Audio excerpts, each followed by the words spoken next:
su shibka barna a cikin Nijar kuma su gudu su koma cikin ƙasar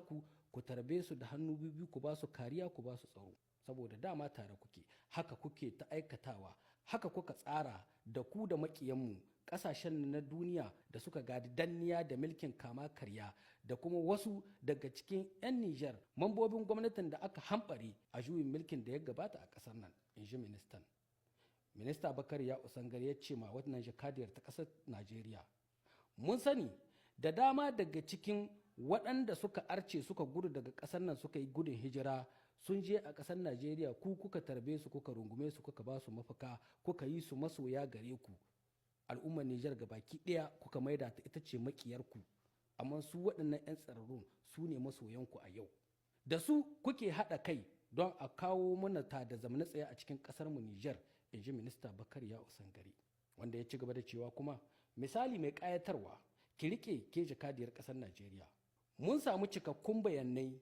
na wannan gamin gambiza da kuka yi hukumomin Najeriya masu kula da tsaro da 'yan ta'adda da kuma su waɗannan maha'inta 'yan Nijar da suka yi gudun hijira kuka ba su mafaka ɗin nan ku ne kuka haɗa kai don a dinga kawo ma Nijar hare-hare akan bututun man nan na ƙasar Nijar a yankunan karkarar Junju da Bela da kuma Lido da Karakara don ɗai kawai a haddasa babbar ɓarna wacce za ta jayo ma Nijar kariyar tattalin arzikinta domin a durƙusar da ƙasar a mirɗe mata wuya wai dole ta dawo a ƙarƙashin ƙangin turawan Faransa. Haka zalika ministan ya ce ma wannan jakadiyar. Muna da labarin makircin da kuka shirya da ku da 'yan gudun hijirar nan da kuka ba mafaka. Mun sani cewa kun shirya babban maƙarƙashiya ta buɗe wutar yaƙi da hare-hare da dama don tarwatsa garuruwan Nijar da ke da iyaka da ƙasar tarayyar Najeriya. Minista ya ce mata, wannan ma ki riƙe da kyau shine babban dalilin da ya sa hukumomin ƙasar tarayyar Najeriya tun daga ƙololuwa har ƙasa suka yi shiru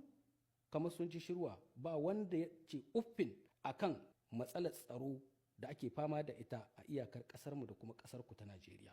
Me yasa suka yi shiru? Ministan ya tambaye ta ga ta tsuru-tsuru.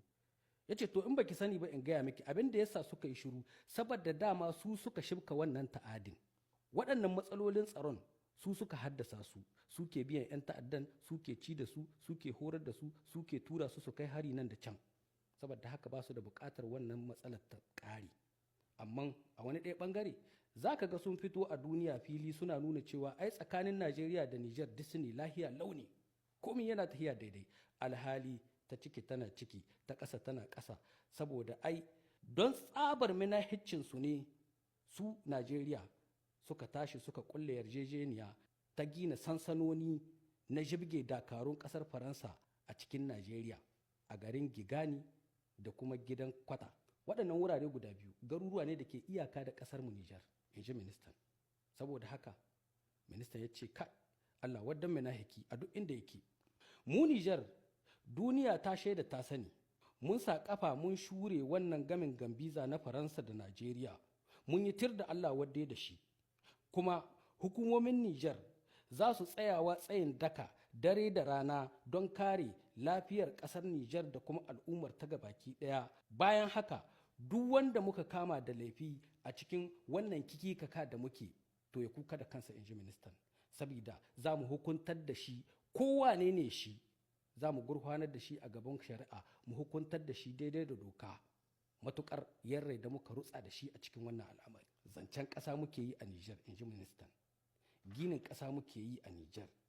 kenan duk wanda ya ce zai hana ruwa gudu game da wannan tahiyar Nijar ta neman cikakken 'yancin kanta da kuma gina kanta akan sabon tafarki ministan ya ce to ba sani ba sabo za mu kawar da shi kwata-kwata.